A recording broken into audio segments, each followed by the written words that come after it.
I did what my mom told me to do and got revenge. Disclaimer: this tale is not intended to demean single moms or individuals suffering from mental illnesses, and although I adore my mother, it is a story of how things may come back to bite you. So here's the backstory. My parents split while I was in kindergarten, so I was no older than 6. My mother was granted exclusive custody of us. Despite the fact that she suffered from mental illness, I believe she has borderline personality disorder, and she was also a typical narcissistic parent. Anyway, ever since the divorce, Mom has always told us that it was not her fault that we didn't have enough money for stuff and that we should blame my father. For example, if there was nothing to eat for breakfast and we moaned like young children, she yelled, "It's your father's fault, so weep to him." I just learned never to complain or go without, and I spent my youth caring for her. My sister and I were taught to come home from school, complete our schoolwork, clean the house, and take care of ourselves from the time I was approximately 8. My sister was 10. Don't ask Mom to prepare supper. Instead, make it yourself and do all of the tasks so Mom doesn't have to. It may seem strange, but we thought it was usual to be struck and told on a regular basis that we were useless. My final year of high school was the worst. My grandmother died a few months before that summer, and my mother quit her work and spent the money my grandmother left her before the summer was finished. This was close to $75K back in 2000. She refused to seek another job and continued making excuses not to work, e.g., "I need a break, get off my back, I broke my leg," and so on, while she went out drinking with her buddy and behaved like a carefree teenager. So I spent my senior year working hard in school and my after-school part-time job, and basically taking care of an overgrown kid who refused to work or help out. When a utility went out or there was no food in the home, she only grumbled, "You have a job. How come you can't pay?" If I mentioned that my father had provided her child support, she would just moan about having my sister's tuition, which I later learned was BS. She'd show off her child support check, giggle, and refer to it as "mommy's paycheck." Now fast forward to when I'm going to pick a college and my mother is whining about the prices and, of course, has nothing saved in a college fund. I couldn't afford a private institution, since I was only awarded a half scholarship, so I chose a more affordable but nonetheless well-recognized public university. My freshman year, I was able to cover the cost of tuition and room and board. I lived on campus, since I submitted my taxes in FAFSA as soon as my W-2s arrived, so I had a reasonable number of grants. During my first year of college, I was on the verge of being unable to acquire financial help for my second year. Why? My W-2s were sent to my home address, and my mother, ever the kind and supporting mother, destroyed them and tossed them away. My sister was home that weekend and witnessed it, so I found out. My mother denied it, and when I asked her about them, when I returned home for spring break, she lied and stated her friend had them. Her friend was a CPA's. My sister phoned the acquaintance who stated she didn't have any of our tax information to call my mom out on her bluff. She was worried and instructed me and my sister to acquire duplicate W-2 forms and have them sent to us, and she would have my mother send them to me. My mother was furious that we had checked with her friend and called her on her bluff, but true to her word, her friend filed my taxes in FAFSA for me. I offered to pay her, or at least babysit for her, but she said it was okay. I believe she was aware of my mother's mental instability and felt terrible for me and my sister. At this time, I discovered that my mother had not been assisting my sister with tuition, as she said, and my sister had disclosed it to my father, who had confronted her and asked to know where the child support was going. My mother argued that he wasn't giving her enough money, which was why she couldn't assist us. My W-2s were sent home again during my second year of college, and my mother accidentally dumped them in the garbage. I had to ask for duplicate W-2s for my summer employment not once, but twice because she kept tossing them away. I submitted my tax return late that year, and as a consequence my FAFSA was late, so I didn't receive the entire amount I had before. Complain to your father, she said whenever I grumbled about money or a lack of food in the home. So the summer before my third year, I was sick of my mother's nonsense. I was working full-time for the summer and saving as much as I could, but Mom refused to assist me out with food or anything else when I was at home. She was furious because instead of paying the phone bill so she could make long-distance calls to her online buddies and spend all day in chat rooms, back when we had dial-up, I had the guts to get a mobile phone and pay the bill myself. She told everyone I should leave out because I wasn't working hard enough. I was in the honors program, and she would act as a Marta in front of all her friends about how it's so hard when you have kids in college, and they eat you out of house and home and come to you for money. I had saved $1,000 by the end of the summer, but the school wouldn't allow me move into the dorm until I paid 50% up front, which was roughly $10,000. I didn't know what to do since the university had assured me all summer that I was okay, only to tell me on move-in day that I couldn't move into the dorm. In a hurry, I dialed my father's number, and he talked with someone who agreed to give me 24 hours. I moved in, and the following day my father arrived first thing with a coffee and a donut for me, telling me not to worry because he was going to rectify this once and for all. We went from office to office on campus, and he co-signed a loan for me, which he eventually paid off, and then he paid the remainder of my tuition that the loan didn't cover. He then took me out to lunch and told me the truth. My mother never paid for my sister's tuition. My sister had graduated this summer before my junior year of college. My sister eventually corroborated this, although she was unsurprised that my mother had lied. My father co-signed a debt for my sister, which he eventually paid off, and my sister was able to earn a scholarship and do COOP to pay for her final 2 years. He also informed me that my mother was not in such bad shape.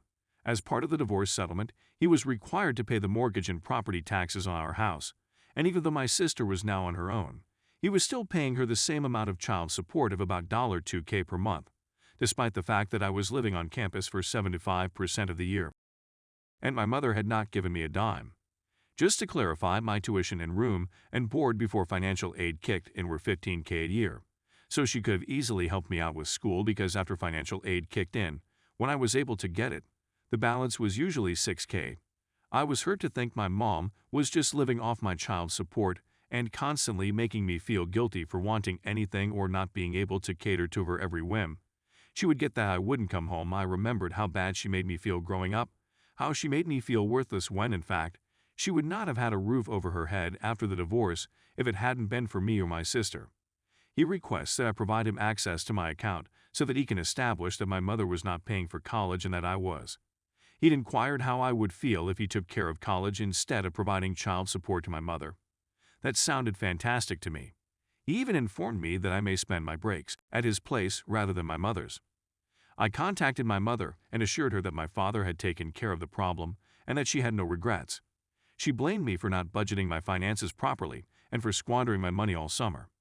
I simply pretended to be stupid and claimed she was correct, but I pointed out that I had done what she had directed me to do and complained to my father. My mother contacted me a month later, enraged. My father had communicated with the courts and a hearing in their divorce case was scheduled. My father had shown that my mother had not been paying for my or my sister's college tuition, which was the reason my father was forced to pay child support until I graduated. It didn't make sense to pay her child support when I wasn't living at home for the most of the year, and she only gave me 1 cent. My father informed the court that he would happily pay for me to complete college, but that he would no longer pay my mother child support or the mortgage on the home. If my mother refused to assume the mortgage, they could sell the property and I could live with him during my breaks. My mother was enraged and accused me of being self-centered. I merely informed her that my tuition must be far more than what she received in child support, since she was never able to assist me with school expenses. She just kept throwing guilt trips on me about how I was selfish since she didn't get to go to college straight after high school and never got to enjoy 4 carefree years of college. I reminded her that she hadn't worked since my grandmother died approximately 3 years ago, and that I was working and going to school at the time, while she got to enjoy her life freely. At that moment, she had very well torn me a new one. She attempted to retaliate against my father by failing to pay the utilities on the home, making it seem as though she needed the money. She then informed me that the electricity and water had been turned off, and that if I wanted to return home for winter break, I needed to assist her. She had moved in with her boyfriend at his condo. I just informed her that I would miss her, but that I would spend winter break with my father. She was furious and yelled about how selfish I was for not wanting to spend Christmas with her. As a side note, the Christmas before my gift was spent getting rid of a lot of my personal items. Why? My mom was irritated that I didn't want to come home one weekend to help her clean because I had to take 2 buses, 2 trains, spend $21 one way, and wait for her to remember to pick me up at the train station, which was a whole 20-minute drive for her after I had traveled for 4 to 5 hours because I had finals and I told her I would help clean for the holidays once I returned home for winter break. Her reaction: She grabbed all of my belongings, packed them in boxes, and dumped them on the front yard. Most of my belongings were wrecked by being left out in the rain, and I threw away a majority of them. I assured my mother that I would pay her a visit over my winter vacation once she had the utilities switched on. When I informed my father what was going on, he said he and my stepmother, as well as my half-brother and sister, were overjoyed that I was going to spend winter break with them and that he could get me a job in his office as well. He then contacted my mother to tell her that child support had not been terminated and that they planned to market the property in a few months. So what was this about the utilities being turned off?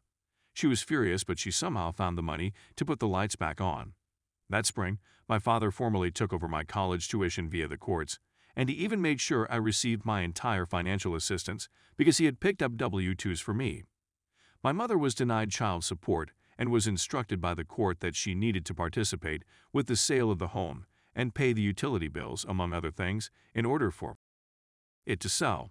Her partner moved in with her until the home was sold and she relocated to a different time zone. What's the actual deal? My father's education expenses were less expensive than her child support.